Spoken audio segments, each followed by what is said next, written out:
오늘 말씀은 사무엘하 17장 1절에서 14절의 말씀인데요. 1절에서 9절까지만 읽도록 하겠습니다. 아히도벨이 또 압살롬에게 이르되 이제 내가 사람 12,000명을 택하게 하소서. 오늘 밤에 내가 일어나서 다윗의 뒤를 추적하여 그가 고나고 힘이 빠졌을 때에 기습하여 그를 무섭게 하면 그와 함께 있는 모든 백성이 도망하리니 내가 다윗 왕만 쳐 죽이고 모든 백성이 당신께 돌아오게 하리니 모든 사람이 돌아오기는 왕이 찾는 이 사람에게 달렸음이라. 그리하면 모든 백성이 평안하리이다니 압살롬과 이스라엘 장로들이 다 그 말을 옳게 여기더라. 압살롬이 이르되 아렉 사람 후세도 부르라. 우리가 이제 그의 말도 듣지 아니라. 후세가 압살롬에게 이르매 압살롬이 그에게 말하여 이르되 아히도벨이 이러이러하게 말하니 우리가 그 말대로 행하랴? 그렇지 아니하거든 너는 말하라 하니 후세가 압살롬에게 이르되 이번에는 아히도벨이 베푼 계략이 좋지 아니하니이다 하고 또 후세가 말하되 왕도 아시거니와 왕의 아버지와 그의 추종자들은 용사라. 그들은 들에 있는 곰이 새끼를 빼앗긴 것 같이 격분하였고 왕이 붙이는 전쟁에 익숙한 사람인즉 백성과 함께 자지 아니하고 지금 그가 어느 굴에나 어느 곳에 숨어 있으리니 혹 무리 중에 몇이 먼저 엎드러지면 그 소문을 듣는 자가 말하기를 압살롬을 따르는 자 가운데에서 패함을 당하였다 할지라. 아멘. 아침 묵상을 들으시는 모든 성도님들에게 하나님의 은혜가 있기를 간절히 소망합니다. 오늘 본문에는 다윗의 후궁을 취하는 이 첫 번째 계략에 이어서 이 아히도벨의 두 번째 계략이 등장합니다. 아히도벨은 자신이 12,000명의 군사를 이끌고 다윗을 쫓아가서 공격하겠다라고 지금 압살롬에게 제안을 합니다.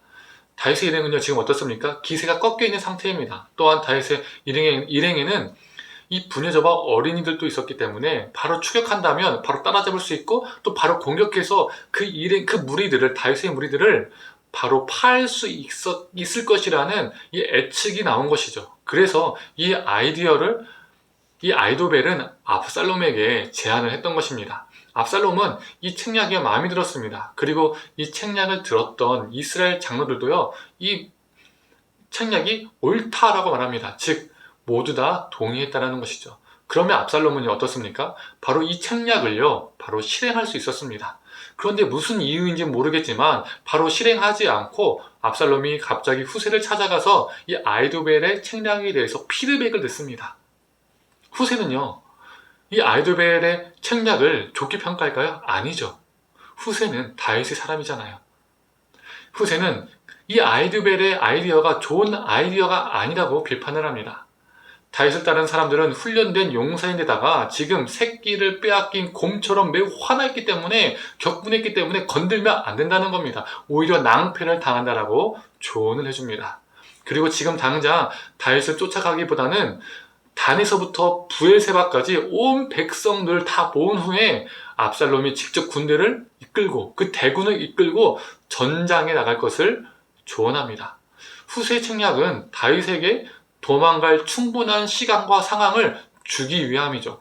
단에서부터 부엘세바까지라는 것은요, 이스라엘 북쪽에서부터 남쪽까지, 즉 땅끝에서 땅끝까지라는 의미를 가지고 있습니다.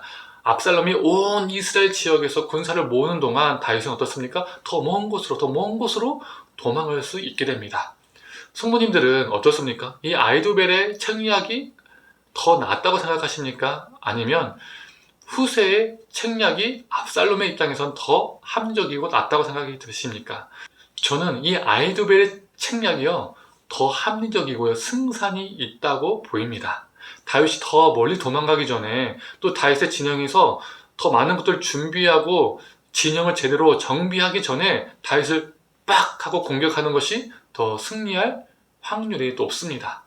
그런데 압살롬은 이상하게도 아히도벨의 책략이 아니라 후세의 책략을 선택합니다.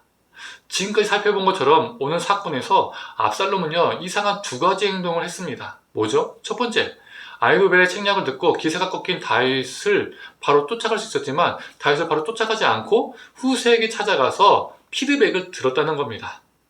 두 번째, 더 좋은 아히도벨의 책략을 버리고 후세의 책략을 채택했다는 것. 이 두 가지 모두 다 이상하다는 거죠. 왜 이러한 이상한 일들이 일어났을까요? 결국엔 이 모든 일에 하나님이 역사하시고 하나님이 섭리하셨기 때문입니다. 이 모든 일의 배후에는요, 하나님이 계시기 때문이죠. 후세의 책략 가운데서도 하나님이 역사하셨습니다. 이 아이도벨의 책략을 선택하면 누가 제일 주목을 받고 누가 제일 영광을 받게 될까요? 누가 더 많이 드러날까요? 바로 아이도벨입니다. 왜요? 아이도벨이 군대를 이끌고 전쟁에 나가기 때문에 아이도벨의 책략대로 하면 아이도벨이 제일 큰 영광과 가장 많이 드러나는 인물이 되는 것이죠. 그러나 압살롬이 12,000명도 아니고 대군을 이끌고 가서 승리하게 되면 모든 영광은 압살롬 자신에게 돌아옵니다. 아마 이 이유 때문에 압살롬은 아이도벨의 책략이 아니라 후세의 책략을 선택했을 겁니다. 후세의 책략은 압살롬의 허영심, 인간적인 영광에 대한 그 갈망, 이 압살롬의 허영심과 갈망을 건드렸습니다. 이 책략 또한 이 모든 일의 배우이신 하나님께서 후세를 통해서 역사하신 것이죠. 압살롬을 공격할 지혜를 그에게 주신 것입니다. 그리고 결국 압살롬이 후세의 책략을 선택하게 하신 것도 하나님의 역사입니다. 저는 오늘 본문을 인간의 계략과 하나님의 책략이라고 표현하고 싶습니다. 후세를 통해서 역사하신 하나님의 책략입니다. 아이도벨의 책략처럼 아무리 뛰어난 인간의 계략도 하나님의 책략을 뛰어넘을 수 없습니다. 고린도전서 1장 20절과 25절의 말씀입니다. 1장 20절의 말씀입니다. 지혜 있는 자가 어디 있느냐? 선비가 어디 있느냐? 이 세대의 변론가가 어디 있느냐? 하나님께서 이 세상의 지혜를 미련하게 하신 것이 아니냐? 25절의 말씀입니다. 하나님의 어리석임이 사람보다 지혜롭고 하나님의 약하심이 사람보다 강하니라. 성도님들, 오늘 본문을 통해 우리는 인간의 계략이 패하고 하나님의 책략이 승리함을 보게 됩니다. 우리의 이성과 우리의 상식을 뛰어넘으셔서 역사하시는 하나님의 돌보심, 하나님의 책략을 우리가 기대하며 살아가기를 원합니다. 오늘 하루도 하나님의 지혜를 구하며 하나님의 책략이 우리 삶에 가득하기를, 역사하기를 간절히 축원합니다. 함께 기도하겠습니다. 하나님, 인간적으로 봤을 때 아이도벨의 책략이 너무나 더 뛰어나지만 이 아이도벨의 책략이 무용지물이 되고 또 이 후세의 책략, 이 압살롬의 허영심과 인간적인 교만과 인간적인 영광을 건드리는 그 책략이 압살롬에게 채택되게 하심으로써 다윗을 살리고 또 압살롬 스스로 무너지게 되는 것을 보게 됩니다. 인간의 책략보다 하나님의 책략이 더 높음을, 우리 인간의 지혜보다 하나님의 지혜가 더 높으심을 보게 됩니다. 하나님, 우리가 인간적인 책략보다 하나님의 책략, 하나님의 지혜를 갈구하며 살아가는 존재 되게 하여 주시옵소서. 하나님의 책략으로 오늘 하루도 살아가게 하여 주시옵소서. 우리에게 지혜를 주시옵소서. 모든 걸 감사드리며 사랑에 많으신 예수님의 이름으로 기도드립니다. 아멘.